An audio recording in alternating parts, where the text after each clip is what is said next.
All right, and we are back and live. Wanted to hop on the soapbox here and dive in. So I know I was a little bit late this week, but I've noticed that some of the, listening patterns are a little different since a lot of people are at home now. So wanted to dive in and talk about my life story. So we finished on part 3.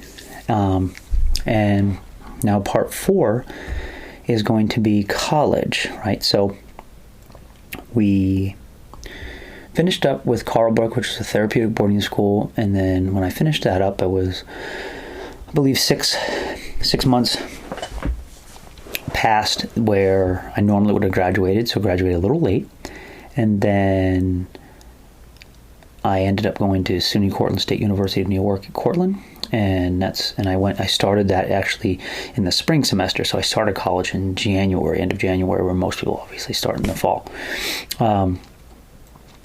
So it was unique, right? So I started out obviously in a unique scenario because I was going into school about kind of late, right?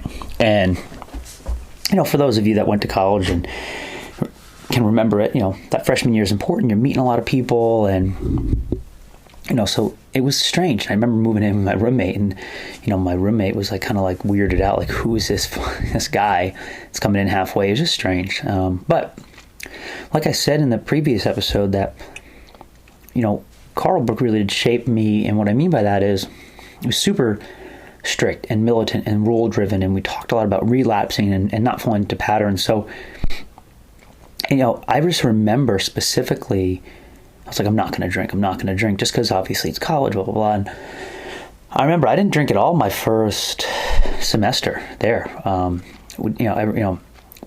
was out partying and all that. And I would go with them and I just wasn't drinking and wasn't partying. And I just remember that was something that a lot of people really struggle with. But then also over time, they didn't really care. And it was funny because, and this is where some of my emotions come up, where I don't necessarily think that was the smartest thing for schools to be preaching, don't do this, because it sort of creates this extreme behavior as opposed to just sort of playing in the middle. And obviously hindsight's 20/20 there. But nonetheless, I had a really good first semester. And then I went home and I was working and then working construction. That's what I was doing during the summer. So I worked construction, and which was always fun and learning new skills. And if I were to give anyone advice, I think everyone should learn how to work with their hands, learn that stuff at some point in their life. The skills you learn, whether they're robust or small, I think it's important to be in the trades for just a little bit. That's just a personal opinion. And then, from there, I went back sophomore year, and now I'm just trying to think about placement, where I was in sophomore year, and this is, I won't give you the entire college breakdown because I don't think that's that interesting, but I just remember that it was, I started going out, started partying. So essentially, I was doing what everyone else in college did, nothing special, nothing crazy. We had a really good group of friends. I think a lot of people are just a tight-knit group of wild animals. And sophomore year would be was the last year you live on campus. And I remember I joined a fraternity, and in that fraternity it was more or less if I were to categorize it as, it was like a gang. And you could say this was where the downfall essentially started to happen, sort of the second downfall. I've referenced this a lot. And how I've had many lows, and this was this was sort of the catalyst to the new low. And gosh, do I think it was the fraternity? No, it was me, right? But there's a lot of things that led to this. And I think if I were to look back and, obviously who you surround yourself with is arguably the most important thing that you should be thinking about as a human being. And I surrounded myself with people that were people that really, they were out for themselves when it was all said and done, masked with loyalty. And I know this sounds crazy, but, and I have a few friends I still talk to, but not many of which that were in that. And here's why. I think that what happens is that, like I joined this fraternity and so I have a very extreme personality, and we partied so hard, and it was super fun. And we made, we would do, and here's the crazy thing amidst all of this, right? Like I met my now wife, right? Who I've been with for over 13 years now. And probably wouldn't have met her if I wasn't, in this group. So like, it's not like all of these things were bad, but like, going from sophomore year into junior year, now living off campus, because that's what you do. And, we easily party like 8 nights a week, and I can't even put into words how hard we went. I mean, we would drink and party and do drugs, you name it. We went hard. And I'm not like glorifying this. It's not like a glorified war story, but it's just the truth. And I'm not ashamed of it. I'm disappointed in my behavior, but I think it's healthy to talk about. I think that in this society that we talk about understanding, we talk about, nowadays, like we need to respect, and, we talk a lot about inclusivity and all this other stuff, but it's like, then it should be okay to talk about your past and not be judged. And I'm a believer of that. And I will tell you, I don't think that happens. And I think that a lot of people are fake in how they actually care. When they talk about inclusion, they talk about including people and not judging them based off whatever reason. And I think that it's important that, however you lived your life, like I'm not proud of a lot of things I did in college. I was a real asshole. And I hurt a lot of people's feelings, and I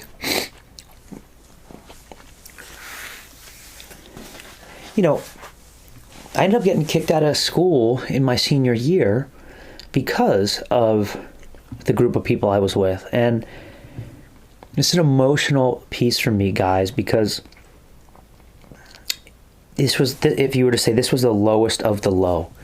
And the reason why it was low is because I let my father down, I let my family down, and it was so embarrassing that, and it really changed the trajectory of my life. And I was doing okay in school. It wasn't like I was, letting things tank. I just was, I learned such an important lesson, and I don't want to get into why I was kicked out of school. I was in the wrong place at the wrong time with the wrong people. And I was essentially associated with something that happened that I didn't do. But in schools, they can make any decision they want. And when it comes to like, hey, we're going to kick you out for this reason, and we don't need any other reason other than we decide to do that. And that's what happened. They needed someone to blame, and people were like, well, this guy did it, because they recognized me, and I ended up getting kicked out of them. It was my senior year. And, leading up into that, if you were to look back, well, it just obviously didn't happen in one night. It wasn't like, oh, this one night, this one instance, this happened. And what happened that night was the catalyst of me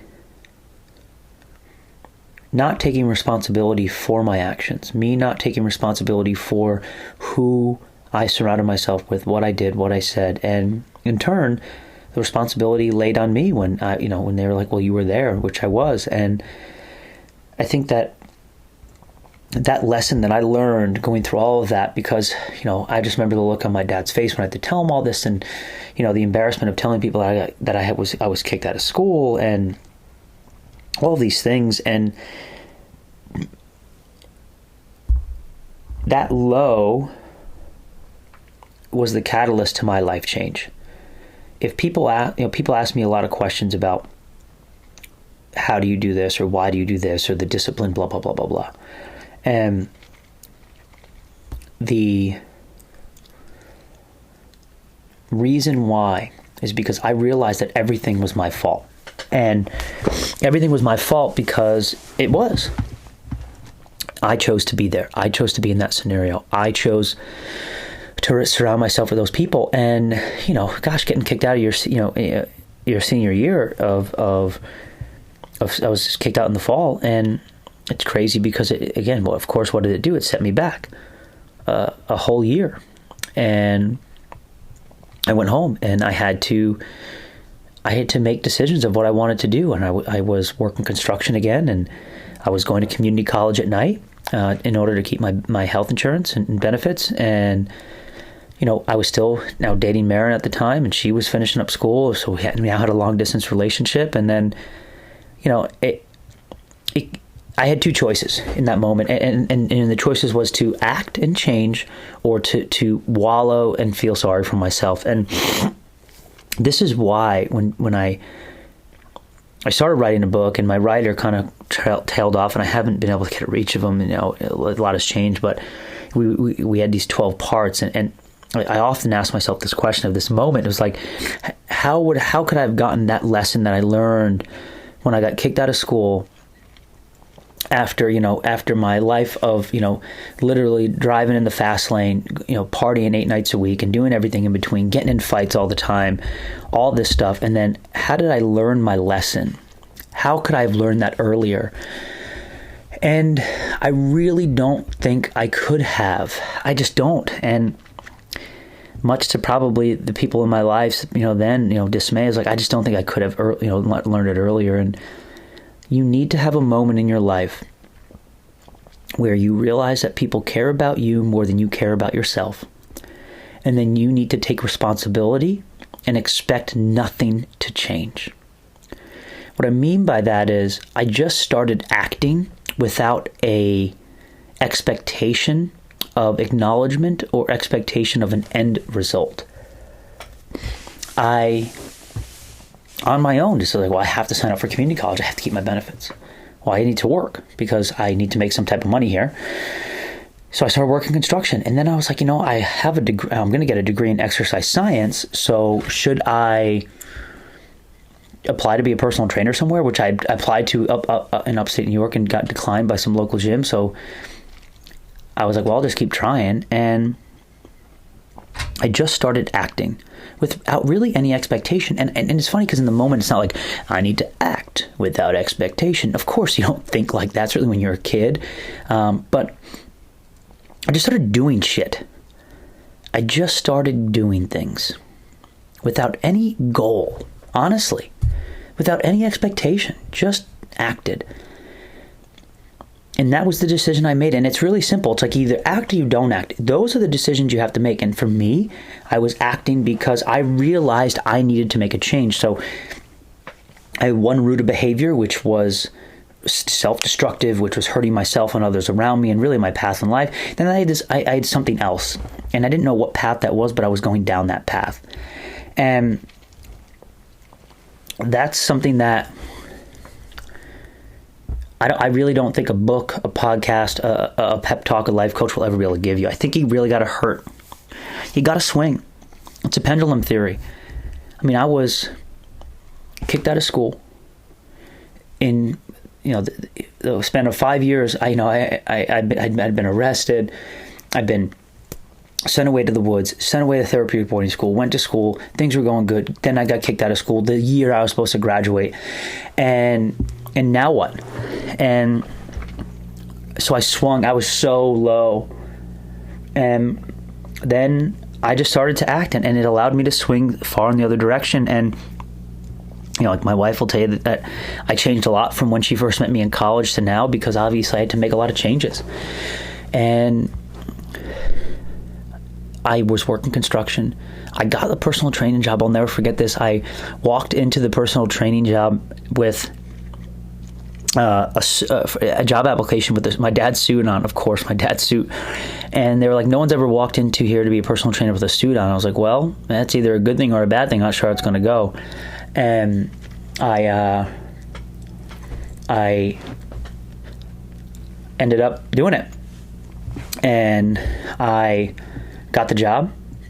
And now I was working 3 jobs: construction, personal training, and going to school. So I was and I don't really know where my work ethic. I think you always have a work ethic. It's where do you apply it, right? in school, I mean, I graduated, and I ended up graduating school with a 3.65, which I think is pretty good. And I partied pretty hard, so my work ethic was high. I was working at partying, working at trying to be cool, working at trying to, make friends and do all that stupid shit. And also I was somehow finished, getting where I need to do with school. So, but then I just channeled that to, okay, well, and I just channeled it to other things. And I think that everyone knows this. It's not a secret, but it's like you just don't develop. I really do think work ethic is like, it gets channeled in different, and you got to find the passion and purpose. For me, I was not doing anything for myself prior to the low. It was for others. So that misguided direction is what was really leading me down the path of negativity. And then, you grow up quick when you're hurting. And again, I will go back to it. You need to have people that care about you more than you care about yourself. And for me, that was my father. That was really important. That allowed me. He trusted me. He didn't kick me to the curb. And unfortunately, I know a lot of people that I went to school with, Carlbrook, that are no longer with us. A lot of them have taken their own life, and a lot of them didn't have people that really cared about them more than they cared about themselves. And I think that that's the gravest of circumstances, but that does happen. And I am very fortunate that I have some people in my corner, and always have. And didn't know it or respect it until I was kind of at this point in my life, and that's what really hurt. And I would just sometimes just cry in my bedroom about it, and be ashamed of myself and disappointed in myself and how I acted. And it was something that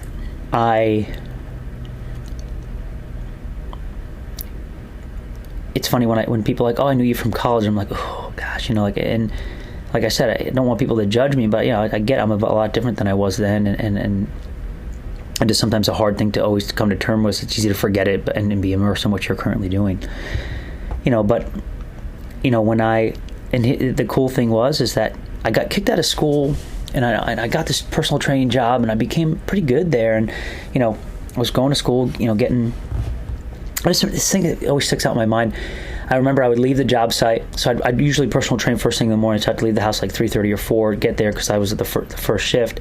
Then I would go work sometimes a half a day of construction, and then I would go to night class, and sometimes I would get to class early, and I was really into baseball at the time, and I would just listen to the Yankees because I was in New York on like AM radio and my Saab. And I just remember sitting there listening, and I don't know why, but like it was so cathartic for me, and I would always just listen to baseball on the radio.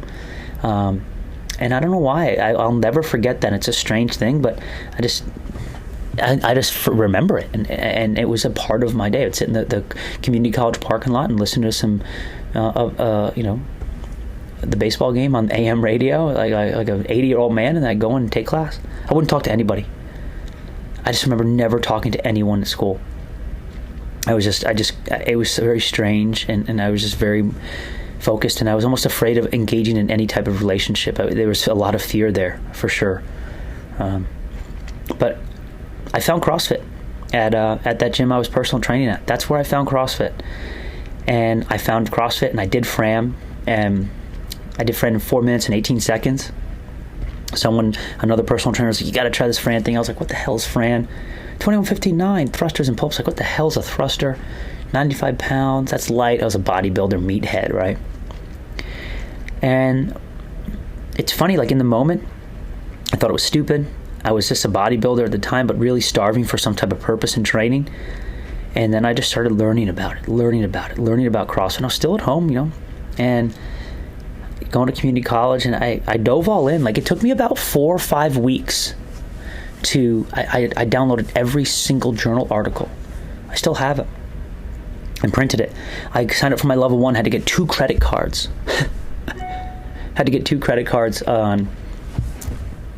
So I could pay for the level 1, because they only gave me a $500 limit. I signed up for my Olympic lifting seminar because I didn't know what Olympic lifting was. I did workouts, and I did them all wrong because I just went to CrossFit.com. I got the 2009 CrossFit Games program so I could see what the best athletes were doing. And I bought the movie Every Second Counts. I started doing CrossFit less from a personal training methodology. I did it because I was like, wow, this is fun, selfishly, and I started training to compete. This is 2009. And I was like, wow, I'm going to compete in the CrossFit Games. My goal is to compete in 2010. And of course, everyone's like, oh, it's cool. Like, no, I had no idea what I was talking about. And this was all happening. And I started training. I remember running for my first time ever that I could remember when it wasn't away from someone that was chasing me. And I was like, and it was like a 5K. I didn't even know what a K was. I had to look up what a K was. 5K. 5 kilometers. What the hell's a kilometer? I was like, man. I mean, this is a double under. Didn't even know what a jump rope. I didn't have on a jump rope. And this was the start of my CrossFit journey. And, we're 20 minutes here. And, I think it's a pretty cool space to stop. But, it's at my lowest of my low, I found something that changed my life forever for the good. And it's something that I will never forget, obviously. And I think there's something there. When you're raw, when that pendulum has swung so far in one direction, there's an opportunity for it to swing in an equal and opposite direction. I believe in that philosophy 100%. We're at 21 minutes. I will let you guys go. That's the life story. I'm glad I could share this. I'm glad I could hop on the soapbox and I'll give you guys this. If I rambled too much, I'm sorry. Sometimes it's I got to get a little focused when it comes to my life story. But again, I appreciate you. Hope you're staying safe, staying fit, work hard, have fun. Love you guys, and we'll catch you next week.